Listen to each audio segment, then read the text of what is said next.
Assalamualaikum warahmatullahi wabarakatuh. Waalaikumsalam warahmatullahi wabarakatuh. Bismillahirrahmanirrahim. Alhamdulillahilladzi ja'ala al-'ida li'ibadihi al-mu'minin wa khatama bihi shahra as-siyama lil-mukhlisin وجعل في طاعته عز الدنيا والآخرة للطائعين وفي معصيته ذل الدارين للعاصين والصلاة والسلام على أشرف الأنبياء والمرسلين وعلى آله وأصحابه المجاهدين الطاهرين أما بعد. Saudara-saudara kaum muslimin rahimakumullah, ketika matahari akhir Ramadan tenggelam di kaki langit sebelah barat dan malam 1 Syawal datang merayapi bumi, maka berubahlah segenap perasaan kita. Duka berganti suka, sedih lenyap datang gembira.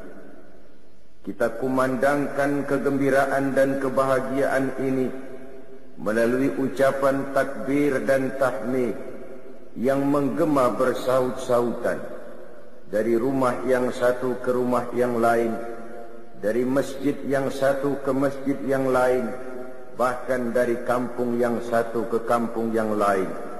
Pertanda rasa syukur kita yang tiada terhingga kehadirat Allah yang Maha Esa dan Maha Kuasa. Selama Ramadan, sebulan penuh lamanya kita telah menempuh satu perjuangan yang sangat berat. Lebih berat daripada perjuangan mengangkat senjata menghancurkan musuh yang nyata. Lebih berat daripada perjuangan dengan hanya mengorbankan sebagian kecil dari harta yang kita miliki. Itulah perjuangan mengendalikan nafsu, menghadapi musuh yang tidak nampak oleh pandangan mata zahir, tetapi yang justru berada di dalam diri kita masing-masing.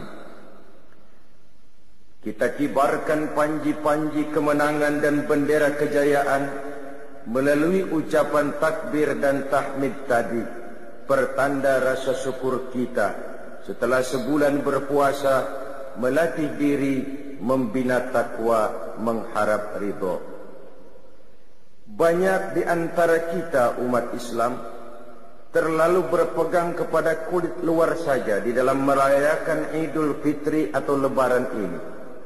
Kita ukur Lebaran itu dengan pakaian baru, baju baru, sepatu baru, dan sebagainya. Padahal kegembiraan paling utama di dalam merayakan Idul Fitri itu tidak lain oleh karena kegembiraan kembali kepada fitrah, bersih, suci, seperti bayi baru dilahirkan oleh ibunya. Tidak berdosa kepada Allah lantaran sudah dibersihkan oleh pelaksanaan ibadah kita sepanjang bulan Ramadan. Oleh karena itu, hakikat daripada merayakan Lebaran tidak hanya sekedar terletak pada pakaian dan baju yang serba baru, tapi lebih kepada jiwa yang baru, yang ditempa, digojlok dan dibina oleh pelaksanaan ibadah puasa sepanjang bulan Ramadan. Berhasilkah ibadah itu kita laksanakan, akan banyak bergantung dan terlihat kepada tingkah laku kiprah kehidupan kita sesudah bulan Ramadan. Lalu apa yang kita lakukan di malam pertama Syawal ini setelah ditinggalkan oleh bulan Ramadan, memasuki hari raya Idul Fitri? Pertama, kewajiban mengeluarkan zakat fitrah, yang wajib mudhayyaqnya itu berlaku sejak terbenam matahari akhir Ramadan sampai sebelum orang kembali dari melakukan solat Idul Fitri. Kita memahami bahwa salah satu fungsi puasa merupakan pendidikan untuk menanamkan kepekaan sosial yang pada gilirannya akan menumbuhkan kesetiakawanan sosial. Dengan ikut merasakan lapar dan haus, kita mengerti bagaimana tidak enaknya penderitaan orang-orang miskin, saudara-saudara kita yang mengalami kesulitan. Di situ tersentuhlah hati untuk hidup tidak hanya bagi kepentingan diri sendiri saja, tapi mau melihat, membantu, menolong mereka yang benar-benar memerlukan pertolongan. Adalah tidak mungkin melatih dan mendidik orang cinta kepada fakir miskin hanya sekedar lewat penataran, simposium, kongres, seminar, dibacakan makalah, dibicarakan tentang penderitaan dan kesulitan orang-orang miskin, tapi yang pidato orang kenyang semua. Rasanya kepekaan sosial tidak lalu tumbuh karenanya. Islam dengan konsep puasanya seolah berkata, rasakanlah lapar haus, enak atau tidak. Kalau kau tahu lapar haus tidak enak, laparmu sebentar, hausmu sekejap. Jika maghrib datang, lapar itu hilang, haus itu lenyap. Bagaimana saudara-saudaramu muslimin yang terkapar di kolong-kolong jembatan, yatim piatu yang merintih kelaparan, tiap hari merasakan seperti itu tanpa tahu kapan hidup dan nasibnya akan berubah. Janda-janda tua punya anak banyak, hidup pun miskin, perlu uluran tangan, dan itu direalisir dengan kewajiban mengeluarkan zakat fitrah yang tujuannya diantaranya adalah untuk membersihkan jiwa kita. Setelah ditempa dan digojol oleh pelaksanaan ibadah Ramadan, masih dibersihkan lagi dengan pembayaran zakat fitrah. Kemudian setelah zakat kita tunaikan, memperbanyak takbir. Adapun isi daripada takbir yang kita agungkan, yang kita kumandangkan di malam takbir itu, di malam pertama 1 Syawal itu, di antara inti isinya adalah La ilaha illallah wa la na'budu illa iyyah mukhlishina lahuddina walau karihal kafirun. Tidak ada Tuhan selain Allah. La na'budu illa iyyah, kami tidak akan menyembah kecuali hanya kepada Allah. Mukhlisin, ibadah itu kami lakukan kepada Allah ikhlas semata-mata karena mengharap ridha Allah. Meminjam istilah Rabi'atul Adawiyah, ibadah tidak kita kerjakan karena mengharapkan surga dan tidak pula karena takut kepada neraka, tetapi semata-mata karena rasa cinta kepada Allah Subhanahu wa ta'ala. Itu tingkat keikhlasan yang diajarkan oleh Rabi'atul Adawiyah. Kalau seseorang rajin beribadah cuma karena mengharapkan surga, barangkali kalau tidak ada surga, bubar ibadahnya. Kalau seseorang melakukan ibadah cuma karena takut kepada neraka, barangkali kalau tidak ada neraka, juga orang tidak akan melaksanakan ibadah. Tapi kalau semata-mata oleh karena rasa cintanya kepada Allah, itulah tingkat keikhlasan yang tinggi adanya. Tidak ada Tuhan selain Allah. Kami tidak akan menyembah kecuali hanya kepada Allah sepenuh keikhlasan. Dikala miskin kita menyembah Allah, dikala menjadi orang kaya kita juga tetap menyembah Allah. Dikala kita orang biasa kita menyembah Allah, dikala kita naik punya jabatan dan kedudukan kita pun tetap menyembah kepada Allah. Bukankah sebagian besar kita menyembah Allah hanya dalam saat-saat kritis? Dikala kita merasa sedang perlu pegangan, objek seret, rezeki macet, muka pucat, pikiran empet. Dikala itu kita merasa perlu menyembah Allah. Tapi apabila diberikan pintu rizki yang luas, maka dalam sekejap kita lentur, luntur. Dan ini pernah disindir Allah dalam Al-Quran. Wa iza massal insana ad-durru da'ana li janbihi aw qa'idan aw qa'ima walamma kashafna anhu durrahu marra ka'an lam yad'una ila durrin massah. apabila manusia ditimpa kesulitan, kata Allah, da'ana, mereka pun berdoa, memohon, meminta kepada kami. Doa itu mereka lakukan sambil duduk, berbaring, tidur, pendeknya dalam segala keadaan. Kalau datang kesulitan menimpa kita, seluruh posisi kita gunakan untuk membaca dan memanjatkan doa. Tetapi kata Allah, falamma kasyafna anhu durrahu, manakala kesulitan yang menimpa mereka telah kami hilangkan, manakala awan hitam yang menaungi mereka telah kami singkirkan, marra ka'an lam yad'una ila durrin massahu, mereka pun berjalan dengan sombongnya, seolah-olah sebelumnya tidak pernah bermohon dan meminta kepada kami.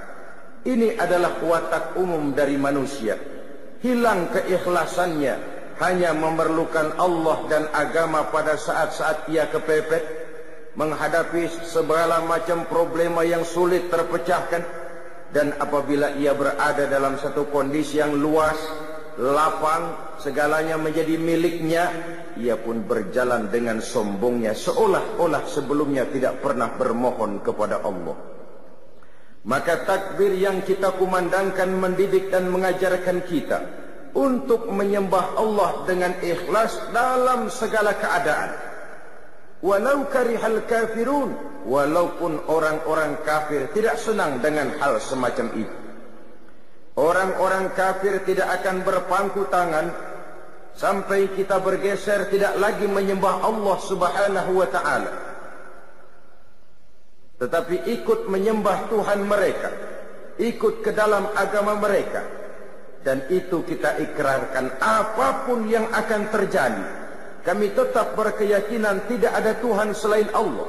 Kami tidak akan menyembah kecuali hanya kepada Allah. Kami tidak akan pernah peduli orang-orang kafir tidak senang dengan hal seperti itu. Sekali bertuhankan Allah, selamanya tetap bertuhankan Allah. Selamanya sekali menyembah kepada Allah, selamanya kita akan tetap menyembah Allah. Tidak akan bergeser menjadi penyembah harta, pangkat, jabatan, kedudukan dan lain sebagainya.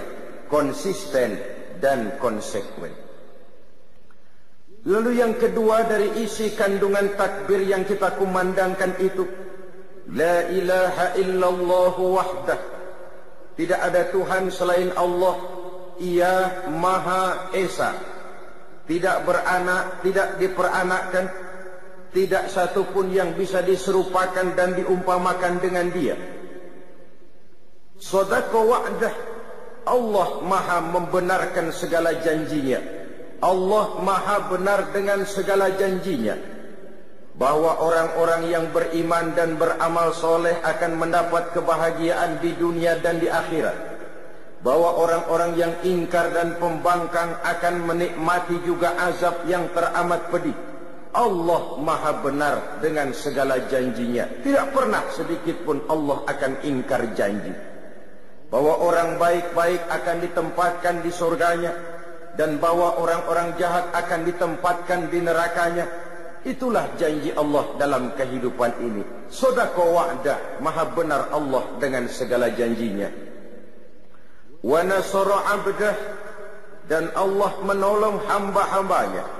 Orang-orang yang benar-benar menghamba kepada Allah, menyembah Allah dalam suka dan duka, dalam miskin dan kaya, Allah akan menolong orang-orang seperti itu.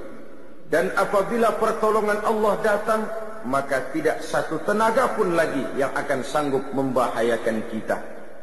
Marilah kita lihat perjalanan hidup Rasulullah sallallahu alaihi wasallam.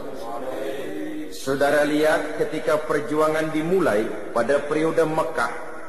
Sebenarnya ya, kalau menurut perhitungan taktik dan strategi militer saja, mestinya ketika di Mekah itu Nabi Muhammad hancur sehancur-hancurnya.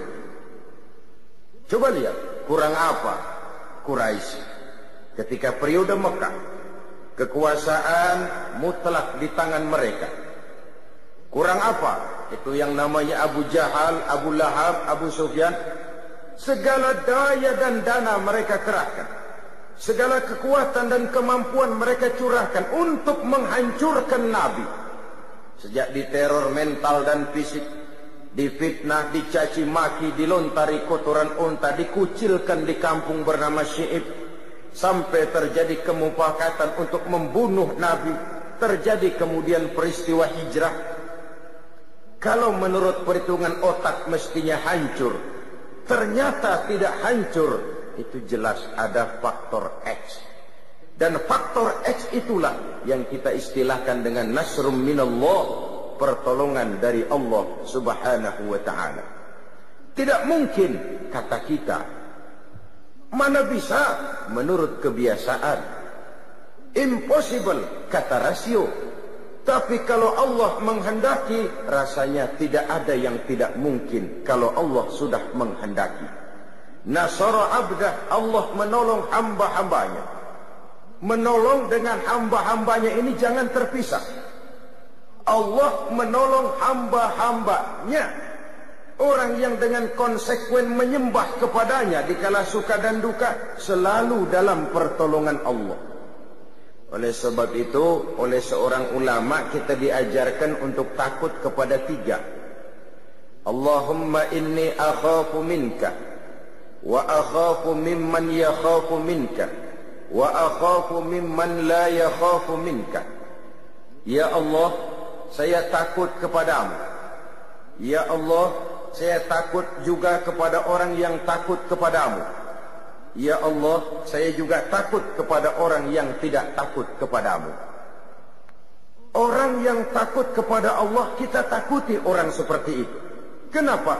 Orang yang takut kepada Allah, dia dekat dengan Allah. Orang seperti ini selalu ditolong Allah. Dia kalau kita sakiti memang tidak mungkin melawan, barangkali akan lebih banyak mengalah, tapi Allah akan menolongnya. Artinya kalau orang yang takut kepada Allah itu, kita takut apanya? Kita takut kualatnya. Takut kepada Allah, takut juga kepada orang yang takut kepada Allah. Yang ketiga, kita juga takut kepada orang yang tidak takut kepada Allah. Takut apanya? Takut sialnya. Sialnya itu yang bakal nular. Orang kalau sudah tidak takut kepada Allah, tidak ada norma. Orang yang seperti ini mengundang murka Allah. Kalau Allah murka, bencana datang. Kalau bencana datang, kesulitan tidak hanya menimpa orang-orang jahat. Orang-orang yang baik pun akan terkena juga jadinya. Karena itu yakinlah kita, selama melaksanakan ibadah Ramadan, kalau bukan pertolongan Allah, sulit sekali berjuang mengendalikan nafsu. Kalau bukan karena pertolongan Allah, sulit menahan lapar dan haus di tengah dikeliling kita banyak makanan dan minuman. Kalau bukan karena pertolongan Allah, berat melaksanakan solat tarawih, mengeluarkan zakat dan lain sebagainya. Nasara abda, Allah maha menolong hamba-hambanya. Wa a'azza jundah, dan Allah memuliakan tentaranya. Siapa sih tentara Allah? Setiap orang yang berjuang dan membela agama Allah, itulah tentara Allah. Ikhlas karena Allah semata-mata. Saudara memakmurkan majelis taklim, ikhlas untuk izul Islam wal muslimin, saudara adalah tentara Allah. Saudara menyemarakkan syiar dakwah dan Islam, ikhlas karena Allah, saudara adalah tentara Allah. Saudara tersinggung apabila agama kita ini dihina orang, dicaci maki orang, diancam orang, saudara juga adalah tentara Allah. Kita memang di zaman sekarang tidak menghadapi perang Badar seperti halnya di zaman Rasul. Kita tidak menghadapi perang Uhud, Khandaq, Khaybar dan lain sebagainya. Kita tidak berhadapan dengan ujung tombak, ujung panah, ujung pedang. Tapi perang yang kita hadapi di zaman ayeuna, di zaman sekarang ini, tidak lebih ringan dari Badar di zaman sahabat, dari Uhud, dari Khaybar, dari Khandaq. Kita tidak menghadapi ujung padang, ujung tombak, ujung panah. Yang kita hadapi sekarang adalah perang ideologi, perang keyakinan, perang akidah, yang jikalau kita kalah, kita sekarang memang masih beriman, kita sekarang memang masih muslim, tapi anak-anak kita generasi-generasi yang akan datang, yang akan hidup 5, 10, 15, 30 tahun yang akan datang. Wallahu a'lam. Allah maha benar dengan segala janjinya. Allah pasti akan menolong tentaranya. Sejarah sudah membuktikan.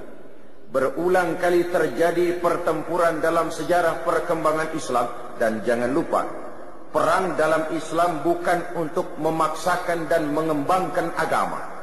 Islam tidak pernah dikembangkan dengan ujung pedang.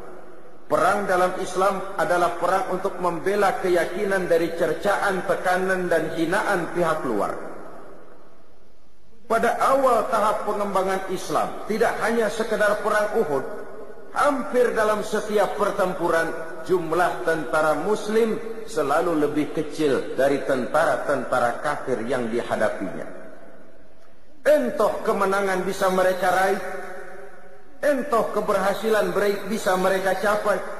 Kenapa? Pada satu sisi, a'azza junda, Allah memuliakan tentaranya. Pada sisi lain, nilai keikhlasan mereka pada saat itu benar-benar izzul Islam wal muslimin, untuk kehormatan dan kejayaan Islam serta umatnya. Terlepas dari keinginan mencari nama harum, mengejar pangkat dan jabatan, apalagi mengejar-ngejar harta, dari keikhlasan inilah pertolongan itu datang. Dari keikhlasan inilah mereka mendapat kemenangan. Ma'asyiral muslimin rahimakumullah. Oleh karena itu, yakinlah kita, sekali kita mempersiapkan diri menjadi tentaranya Allah, Allah pasti akan memuliakan tentaranya. Dan tentara Allah itu tidak perlu pakai seragam resmi, tidak perlu bernaung di bawah bendera tertentu. Kita bisa pakai segala macam baju, kita bisa pakai segala warna bendera. Asal niat dan motivasi kita berjuang untuk kejayaan Islam dan muslimin, ikhlas karena Allah, kita adalah bala tentara Allah. Nahnu junudullah, kita adalah pasukan-pasukan dan tentara-tentara Allah. Allah muliakan tentaranya, Allah angkat derajat pasukannya. Wa hazamal ahzaba wahdah, dan Allah mengikat golongan-golongan, partai-partai, kelompok-kelompok menjadi satu. Kalau Allah menghendaki, mudah saja. Karena memang umat Islam ini adalah satu umat yang satu, yang sudah diikat dengan akidah. Bukan soal dari manapun orang datang, apapun warna kulitnya, bahasa apapun yang dipakainya. Saya adalah saudara, saudara adalah saya. Menghina saudara sama dengan menghina saya. Menyakiti saudara juga berarti adalah menyakiti saya. Kita adalah satu badan. Apabila yang satu sakit, yang lain akan ikut merasakan sakit. Sudah waktunya kita menggalang kebersamaan. Islam milik rame-rame. Harus kita jaga rame-rame, harus kita belain rame-rame. Muslim boleh dibungkus oleh baju tentara. Muslim boleh dibungkus oleh baju polisi. Muslim boleh dibungkus oleh baju pejabat, dokter, teknokrat, seniman, artis, pengusaha, konglomerat, and all profession. Silakan. Tapi baju apapun saja yang membungkus badannya, jiwa dan semangat Islamnya tidak boleh luntur oleh baju yang membungkus badannya, lalu mampu menjalin kebersamaan. Dia sanggup berkata, saya camat, tapi saya Muslim. Saya jaksa, tapi saya Muslim. Saya polisi, tapi saya Muslim. Saya gubernur, tapi saya Muslim. Dia bangga dengan nilai keislamannya. Sekarang kan umumnya terbalik orang ngomong. Iya, Islam sih Islam, tapi kan gua kan camat. Iya, Islam sih Islam, tapi gua kan jaksa, gua kan bupati. Terbalik. Saya bupati, tapi saya Muslim. Mau apa? Saya polisi, tapi saya Muslim. Mau apa? Baju boleh berbeda, lambang dan bendera boleh beraneka warna, kaos dan jaket silahkan tidak seragam. Tapi jikalau Muslimlah kita, kita adalah satu badan. Harus saling memperkuat satu dengan yang lainnya. Marilah kita menjadi tentara-tentara Allah.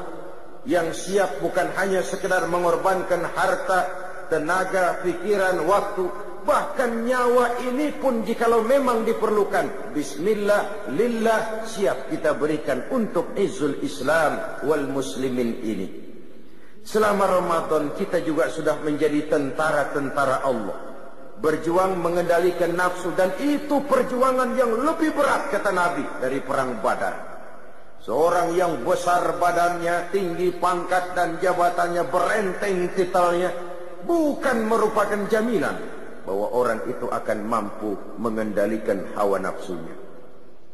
Makin tinggi kualitas iman, makin tinggi status sosial, akan semakin berat bisikan hawa nafsu. Kita rayakanlah kemenangan perjuangan mengendalikan dan melawan hawa nafsu ini melalui ucapan takbir dan tahmid yang menggema bersaut-sautan. Rasa syukur, memuji, rasa tafakur kita kepada Allah Subhanahu wa ta'ala. Lalu di pagi hari 1 Syawal berangkat kita melaksanakan sholat Idul Fitri. Kalau sholat Idul Fitri rasanya tidak perlu digalakkan. Kenapa? Yang kagak sembahyang juga bakalan keluar tuh hari mah. Pokoknya biar subuh kagak, Idul Fitri mah kudu. Saudara hadirin yang saya hormati, baiklah, itu toh masih lebih baik daripada tidak sholat sama sekali. Itu masih lebih baik.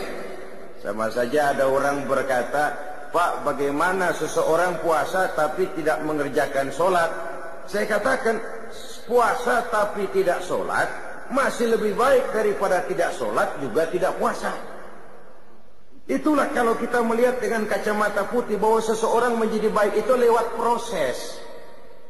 Tidak bisa orang dari salah kepada soleh dengan hanya simsalabim abragdabra. Ya walaupun kalau hidayah datang bisa saja, tetapi secara umum itu harus melalui proses.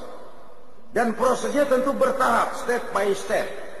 Taruh katalah dia belum senang sholat 5 waktu, tapi kalau Idul Fitri kan getol. Iya dah Idul Fitri dah. Biarin dah dandan habis-habisan, mandi juga pakai air kembang. Pakai kris kraton. Membelain Idul Fitri padahal cuma sekedar sholat sunnah saja. Tapi baiklah, karena dari segi syiar ini pun baik. Apalagi dilaksanakan di lapangan, di tempat-tempat terbuka. Sehingga baik sekali kalau ada musola-musola kecil bikin panitia gabungan dilaksanakan di satu tempat. Ini kadang-kadang satu RW ada 15 musola, 15-15-nya bikin sembahyang Id. Main gengsi-gengsian. Pokoknya langgar gua kalau kagak bikin Id kagak sah. Sono bikin, sini bikin, akhirnya perang speaker. Tinggal orang bengong mau sembahyang kemana. Akan lebih baik kalau dikoordinir, merupakan satu tempat yang luas yang lebih menyemarakkan syiar. Inilah umat Islam. Kami ada, kami hadir, dan kami punya eksistensi. Saudara hadirin, ma'asyiral muslimin rahimakumullah. Kita laksanakan sholat Idul Fitri di awal hari pertama pada bulan Syawal itu. Disinilah kebahagiaan itu mencapai puncaknya. Dan apabila sholat Idul Fitri itu sudah selesai, maka bubarlah kita untuk bersilaturahmi dengan sesama saudara-saudara kita. Apa yang kita lakukan setelah usai sholat Idul Fitri? Bermaaf-maafan di antara sesama kita. Kenapa itu kita lakukan? Sebab dengan pelaksanaan ibadah Ramadan, bersihlah diri kita di hadapan Allah.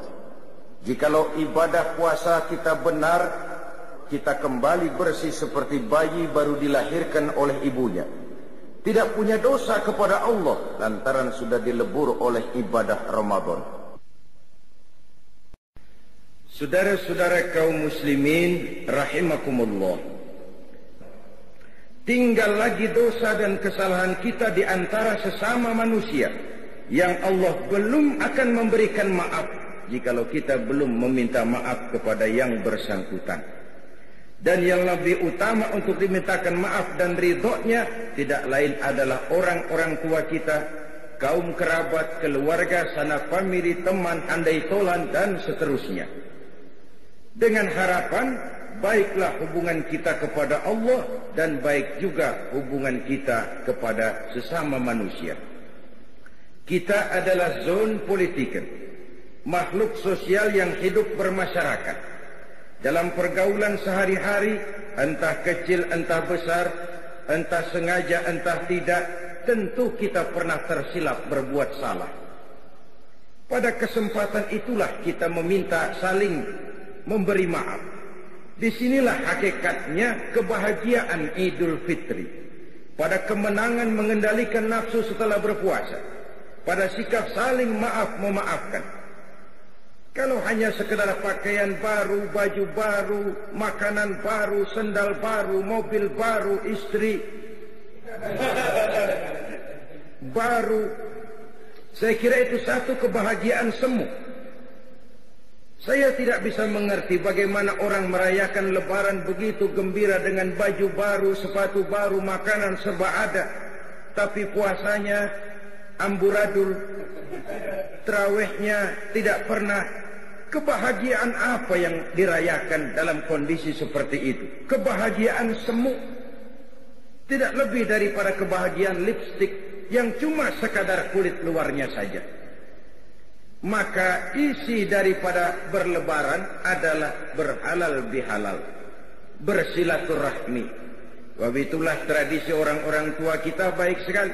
Kalau hari raya itu anaknya dibawa semua berkunjung, diperkenalkan, inilah pamanmu, inilah keponakanmu, inilah saudaramu, ini yang encing, sebelah sono encang, sebelah sini encung, engkong, engkang, engkeng. Sehingga apa yang dikenalkan pada saat kecil akan terus teringat setelah anak menjadi besar. Oh, ini paman saya, oh itu ibu saya. Dinyalakan obor kekeluargaan sehingga jaring-jaring kekeluargaan tetap ingat dengan lekat dalam hatinya. Pan kalau anak-anak kita mau sekarang mendingan diajak ke kebun binatang daripada lebaran ke rumah keluarganya. Apa enak bisa ngeliatin uak. Saudara hadirin yang saya hormati, tentu dari segalanya kita menuntut nilai plus, nilai lebih dari sebuah silaturahmi. Untuk itu Rasulullah Shallallahu Alaihi Wasallam pernah mengajarkan ada 3 sifat utama yang merupakan nilai lebih dari kehidupan seorang Muslim, yaitu an tu'tiya man haramaka, wa tasila man qata'aka, wa tuhsina ila man asa'a ilaika. Ini 3 nilai utama yang mencerminkan kelebihan jiwa seorang Muslim daripada lainnya. Pertama, an tu'tiya man haramaka, memberikan sesuatu kepada orang yang pelit kepadamu. Ada orang kita tahu banget pelit banget sama kita, dari luar negeri pelitnya. 17 setan. Apanya aja susah. Pelitnya luar biasa. Kalau mau banda orang rakus banget. Tapi kalau dia sendiri buat keluar udah buntut gasiran bener. Sedikit pun gak mau keluar. Kita tahu ini orang bakhil, pelit, kikir, medit, koret, buntut gasiran. Tapi kepada orang seperti itu kita bisa berbuat baik. Dalam takbiran bawain ketupat, kan dia bingung. Ini orang gue pelit banget, gue dibawain ketupat. Dia bingung, salah tingkah. Tapi di situ nilai plus. Kalau kita sedekah kepada orang yang memang juga suka memberi kepada kita, itu wajar, itu harusnya, itu idealnya. Tapi bisa bermurah tangan kepada orang yang nyata-nyata pelit. Nah itu yang nilai plus, itu yang luar biasa. Kalau kita kan yang enak seri. Lo gampar dah, gue tabok. Pas itu harga bandrol. Dan itu juga tidak tertutup peluang begitu, sebab Quran mengajarkan wa jazaa'u sayyi'atin sayyi'atun misluha. Balasan satu kejahatan adalah kejahatan yang seimbang. Tapi ayat ini masih bersambung. Faman afa, barang siapa yang memberi maaf. wa aslaha, dan mencari jalan damai, wa ajruhu 'ala Allah, itu yang terbaik dan itu yang akan mendapat pahala dari Allah. Memberikan kepada orang yang bakhil. Yang kedua, wa tasila man qata'aka, bersilaturahmi dengan orang yang memutuskan hubungan denganmu. Wah, ini kan susah banget ini. Orang marah sama kita, kita mau biasa aja, tetap datang, tetap silaturahmi. Karena itu Nabi mengajarkan dua orang muslim apabila bertemu, yang terbaik adalah yang lebih dulu memberi salam. Biar dia mudahan, asal lebih dulu memberi salam, itu yang lebih baik ketimbang yang tua. Kita kan kadang-kadang sok gengsi, pengen tahu lu salam kagak nih, kalau lu diem gua antepin aja dah. Bukan begitu yang diajarkan Nabi. Wa khairuhum allazi yabda'u bisalam. Apabila dua orang muslim bertemu, yang terbaik di antara keduanya yang lebih dahulu memberi salam. Bersilaturahmi dengan orang yang memutuskan hubungan dengan kita. Nyata-nyata dia marahin kita, dia benci kita, dia keselin kita. Kita menganggap nggak ada apa-apa deh. Lagian kalau orang keselin kita, kita pikirin ampun. Ya Allah, gua digituin, gua diginiin, bengek dah. Mati aja dah. Lebih baik kita anggap nggak apa-apa. Lebih baik kita anggap itu hal yang wajar. Ya, hidup seakan-akan nggak punya musuh, itu memang berat. Walaupun nyata sekali banyak orang yang memusuhi kita tanpa alasan yang benar, tapi disitulah kelapangan jiwa itu. Keluasan hidup ini. Hidup akan lebih banyak bergantung kepada bagaimana cara kita mengatasinya kok. Satu persoalan yang kecil kalau kita anggap dia besar, kita gede-gedein, lah jadi gede. Tapi satu persoalan yang besar kalau kita hadapi dengan tenang, tegar, insya Allah tidak akan membawa dampak yang tidak kita inginkan. Hidup akan banyak bergantung kepada cara bagaimana kita mengatasinya. Bersilaturahmi dengan orang yang nyata-nyata marah sama kita. Yang ketiga, nilai plus itu, nilai tambah itu, wa tuhsina ila man asaa ilaika. Engkau berbuat baik kepada orang yang berbuat jahat terhadap dirimu. Nah, ini kan susah banget ini. Nah, orang jahatin kita, kita kudu baik sama dia. Tapi disitulah nilai plus itu. Dan suasana Syawal, suasana Idul Fitri, suasana Lebaran, satu suasana di mana sangat memungkinkan kita untuk mencari nilai plus seperti ini. Ditambah oleh satu dialog.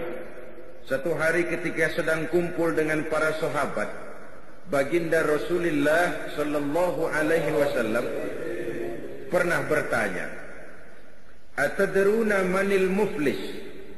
Saudara-saudara, tahukah saudara-saudara siapa orang muflis? Orang bangkrut, orang sial, orang yang tidak beruntung itu siapa? Macam-macam jawaban sahabat. Di antaranya ada yang jawab, "Ya Rasul, al-muflisu fina man la dirham lahu wa la mata'." Menurut pendapat kami ya Rasul, orang sial, orang bangkrut, orang yang tidak punya dirham, tidak punya uang, tidak punya harta. Ini jawaban sebagian sahabat, dan kayaknya ya begini jawaban sebagian besar orang sekarang. Siapa yang banyak duit? Raja. Yang nggak punya duit? Selamat bengong. Apalagi udah dekat lebaran kayak begini, orang udah pada kalap. Yang mau pulang mudik, yang pegawai negeri, gajinya kecil, anaknya banyak, kepalanya ngebet. Konsentrasi ibadah mulai buyar. Begitu jawaban sahabat dan begitu jawaban banyak orang. Uang adalah raja. Orang yang banyak duit sama yang kagak punya duit, jangan gaya hidupnya, jalannya aja lain. Baru jalannya udah lain. Ya sama juga orang kalau kerja di bangunan, lihatin dah. Hari Rebo sama hari Sabtu jalannya lain. Hari Sabtu mau gagah uang ada nyingsot lagi. Kenapa? Ada yang dikantongin. Ini sugesti. Sampai seorang penyair Arab pernah bilang, Uang itu di mana-mana. Taksur rijala mahabatan wa jalala. Bikin gagah orang yang memilikinya. Dia adalah lidah yang paling ampuh bagi orang yang mau bicara. Dia adalah senjata yang paling tangguh bagi orang yang mau maju ke medan perang. Tapi apakah itu yang dimaksud Rasul? Beliau menjawab, bukan itu. Orang yang sial bukan orang yang enggak punya duit. Orang yang bangkrut bukan orang yang enggak punya harta.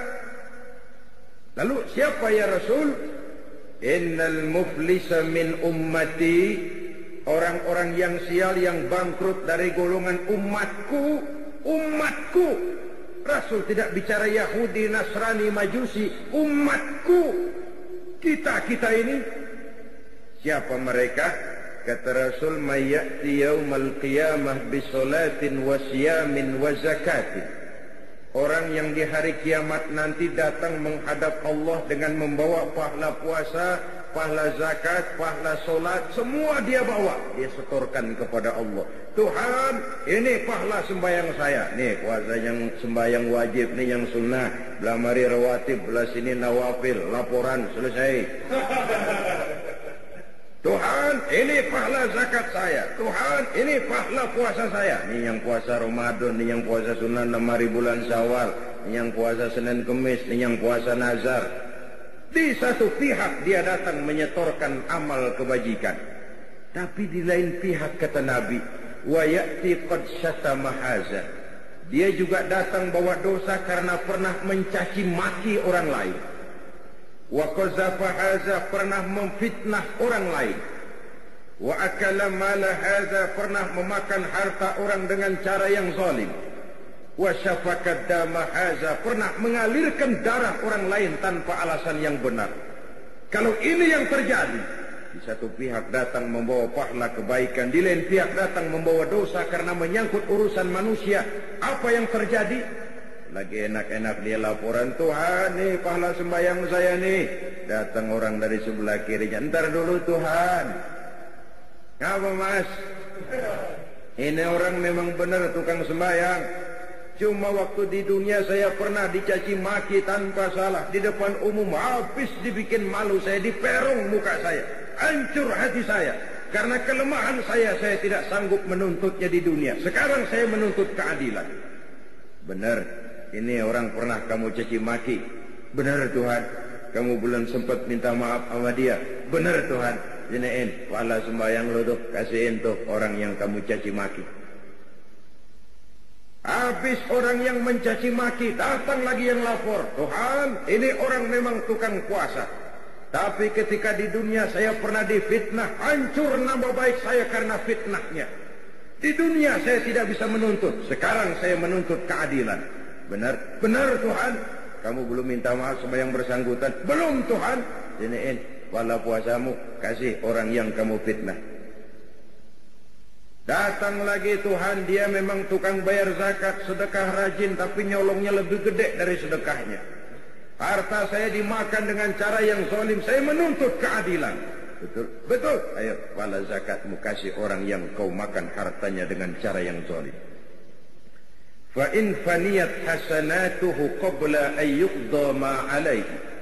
Jikalau kebaikannya sudah habis dituntut, sedangkan dosa belum tertutup, tagihan datang terus. Ibarat orang dagang, modal bures, tagihan utang bejibun.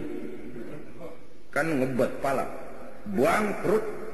Apa yang terjadi? Dosa orang yang kita fitnah, kita caci maki, kita makan hartanya dengan zalim, diambil, diberikan kepada kita. Apa enggak bangkrut? Sudah pahala dipretelin, dosa dibagiin. Kenapa bisa terjadi begini? Orang ini cuma baik hubungannya kepada Allah, tapi tidak baik hubungannya kepada sesama manusia. Hablum minallahnya hebat, tapi hablum minan nasnya acak-acakan. Akhirnya dia jadi bangkrut di padang mahsyar dan di akhirat nanti. Oleh karena itu agama mengajarkan dan menuntut keseimbangan. Baik hubungan kita kepada Allah dan baik juga hubungan kita kepada sesama manusia. Momentum di bulan Syawal merayakan Idul Fitri isinya adalah silaturahmi. Silaturahmi adalah media untuk memudahkan komunikasi. Dengan terwujudnya komunikasi, maka banyak hal yang bisa kita lakukan. Itulah sebabnya Rasulullah sallallahu alaihi wasallam memberikan peringatan keras kepada umatnya. Beliau bersabda, "Isnani la yanzurullahu ilaihima yaumal qiyamah." Ada dua golongan manusia yang di hari kiamat nanti tidak akan dipandang oleh Allah, tidak akan diopeni oleh Allah, alias didiemin, diantepin, dilihatin aja. Orang pada diopenin, dia enggak. Subhanallah. Saudara-saudara, di dunia ini kita didiemin aja sama mertua udah bingung. Ini mertua gua kenapa nih kalau salah ngomong nih mah diem aja. Bingung kita. Di padang mahsyar didiemin oleh Allah dua golongan manusia. Siapa mereka? Pertama, qati'ur rahim, orang yang suka memutuskan silaturahmi, orang yang demen banget sama marahan. Ada aja nyari-nyari gara-gara. Kalau setengah hari kagak marah, ngebet palanya. Orang kayak begini di akhirat nanti tidak akan diopeni oleh Allah. Yang kedua, wajarus su'i, tetangga yang jahat dengan tetangganya. Tidak pernah aman tetangga sebelahnya, baik dari gangguan tangan, lidah, ataupun anggota badannya yang lain.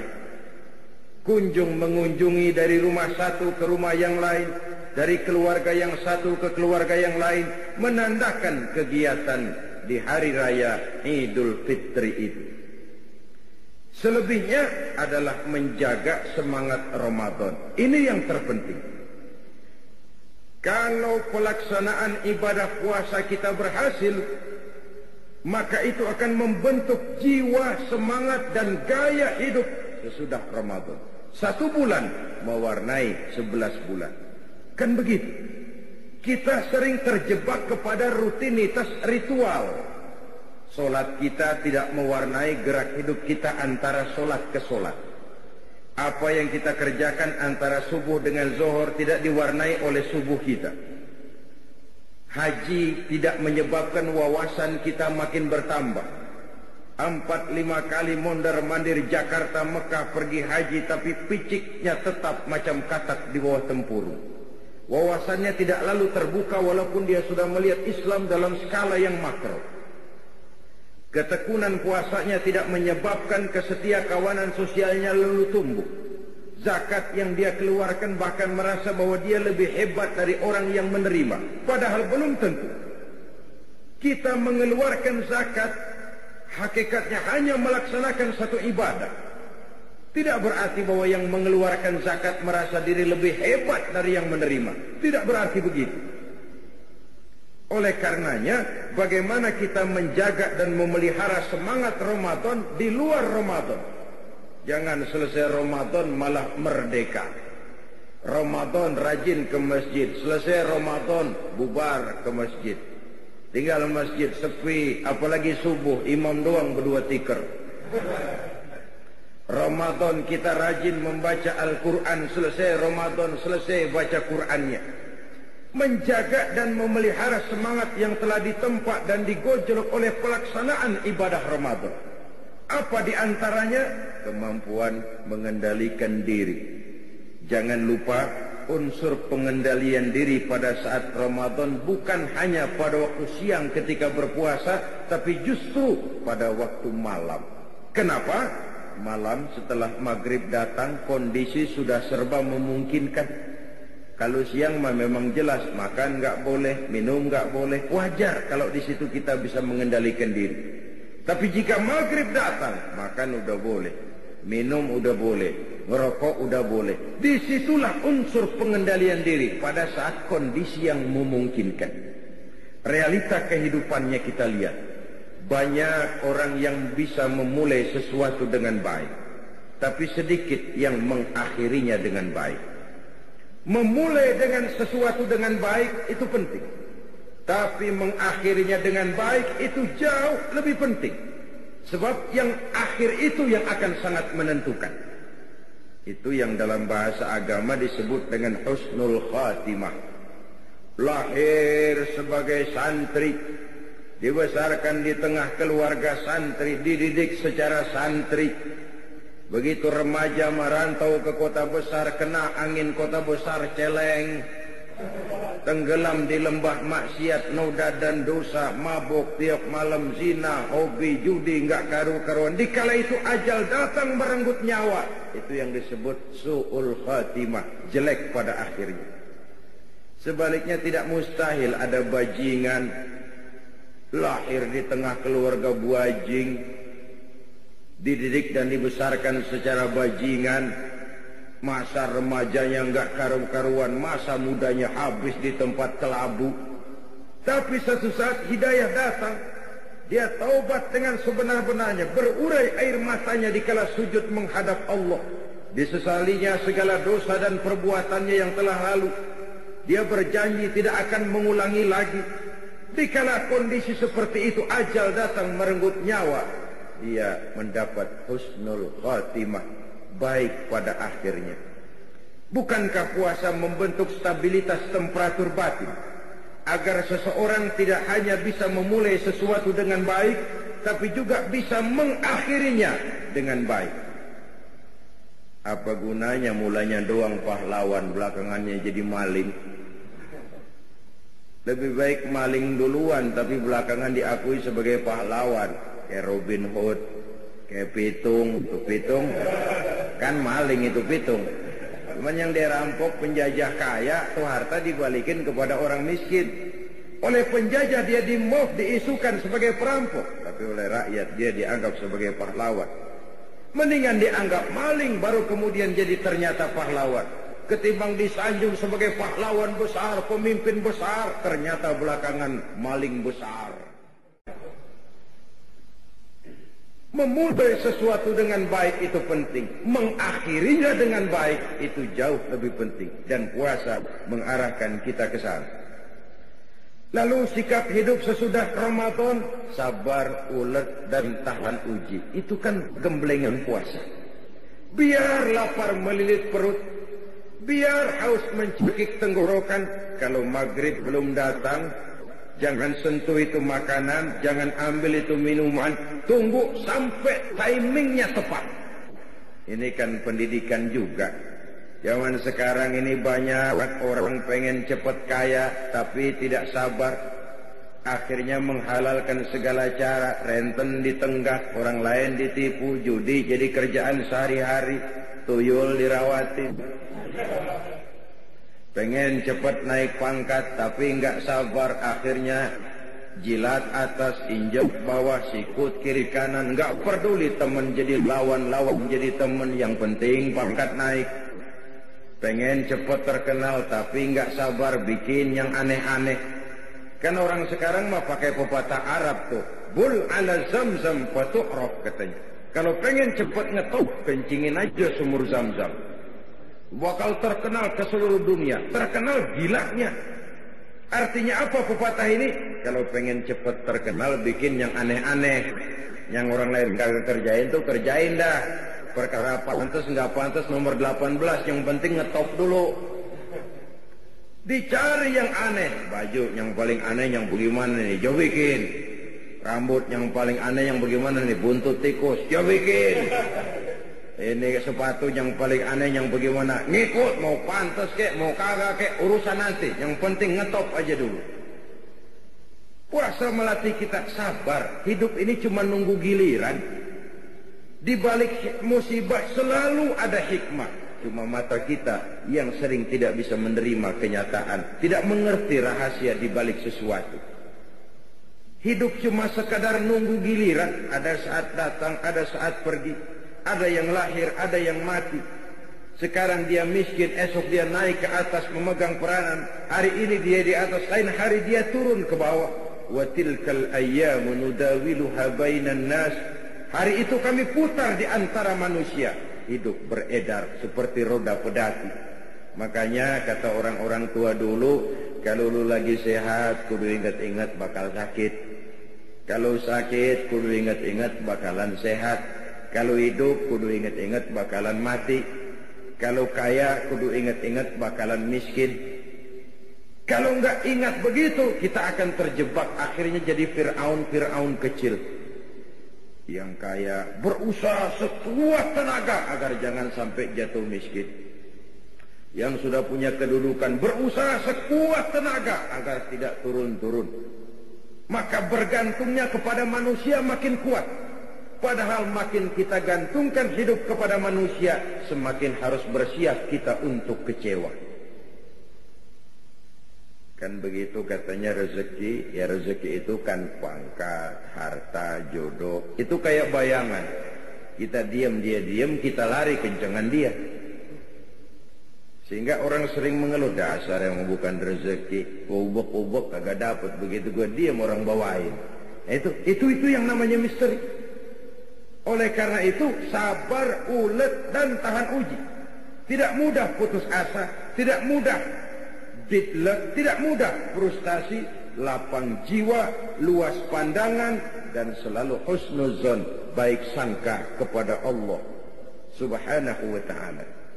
Itu sebabnya Nabi pernah menjamin, ajaban li amril muslim, inna amrahu kullahu lahu khair.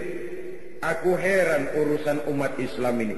Segala persoalan baik bagi dia kalau dia nggak salah terima. Itu aja kuncinya. Kalau dia miskin, dia berkata, alhamdulillah kita miskin. Mudah-mudahan di akhirat nanti pemeriksaannya kagak lama-lama kayak orang kaya. Nah kan enak itu. Nah miskin apaan yang mau dikebet, emang yang mau diperiksa kagak. Tapi kalau dia kaya, alhamdulillah saya diberikan amanah harta.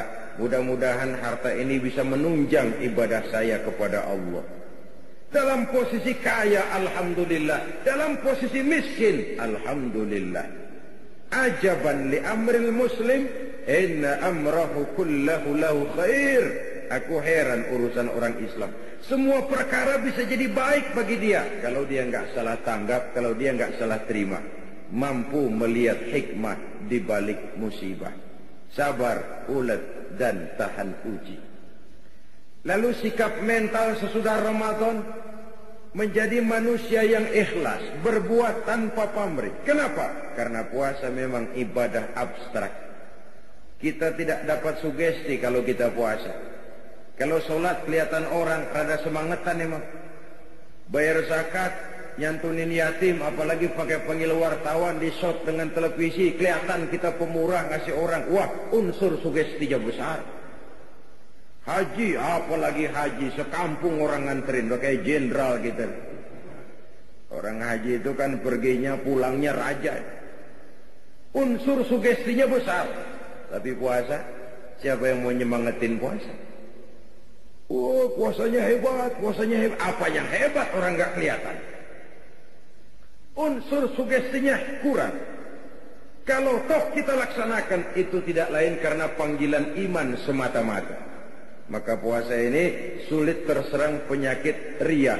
Ibadah-ibadah yang lain oleh karena kelihatan orang, dia mudah terserang oleh penyakit riya. Karena itulah seharusnya jiwa yang digojlok, dibina dan ditempa oleh pelaksanaan ibadah Ramadan semakin membuat manusia mampu untuk berbuat tanpa pamrih. Ikhlas karena Allah lebih mengutamakan kepentingan orang banyak daripada kepentingan pribadi, keluarga dan golongan. Kalau tidak, kita akan terserang penyakit tamak bin rakus alias serakah. Ini juga sudah digambarkan oleh perjalanan puasa. Coba aja kalau lagi mau menggerib bulan puasa, kira-kira jam 4, jam 5. Rasanya apaan aja mau kita minum, apaan aja mau kita makan. Minuman udah berjejer kayak orang antri. Makanan segala macam makanan ada di atas meja. Rasanya kalau boleh orang lain jangan kebagian. Kalau bisa semuanya saja buat saya, orang lain nggak usah. Begitu menggebu. Padahal jika maghrib datang, ketak seteguk air, sepotong roti, 2-3 butir kurma, kenyang itu datang. Kemana keinginan yang tadi begitu menggebu? Itu nafsu namanya. Dan mental seperti inilah yang sangat menghambat bagi terwujudnya usaha pemerataan pembangunan di Republik Indonesia ini. Sehingga kue-kue pembangunan itu tidak terbagi secara merata. Yang di atas gede, ke bawah kecil, mikin netes, mikin dikit. Kenapa? Akibat adanya mental tamak bin rakus alias serakah. Orang lain nggak boleh kebagian. Oleh puasa kita dididik untuk sederhana. Kenapa? Karena kita menyadari bahwa kalau sudah kena seteguk air, sepotong roti, 2-3 butir kurma, kenyang itu datang. Nafsu memang tidak pernah kenal puas, tidak pernah kenal cukup, dan tidak pernah kenal berhenti. Memperturutkan hawa nafsu sama saja dengan minum air laut. Semakin diminum, semakin haus tenggorokan, semakin kering tenggorokan dibuatnya. Oleh karena itu, marilah kita rayakan Idul Fitri ini dengan saling berhalal bihalal, bersilaturahmi, bertakbir, dan menjaga semangat Ramadan untuk kita terapkan di luar bulan Ramadan. Semoga arah hidup kita makin lurus dan jiwa semangat perjuangan kita dijaga dan dipelihara oleh Allah Subhanahu wa taala, dan akhirnya kita termasuk dalam golongan minal aidin al faizin, orang yang kembali kepada fitrah dan beruntung lantaran telah berhasil berjuang mengendalikan hawa nafsu setelah berpuasa sebulan penuh di bulan Ramadan. Ini saja yang dapat saya sampaikan pada pertemuan kita kali ini. Terima kasih banyak atas segala perhatian. Mohon maaf atas segala kekurangan. Jumpa lagi pada pertemuan lain, insyaallah. Usikum wa nafsi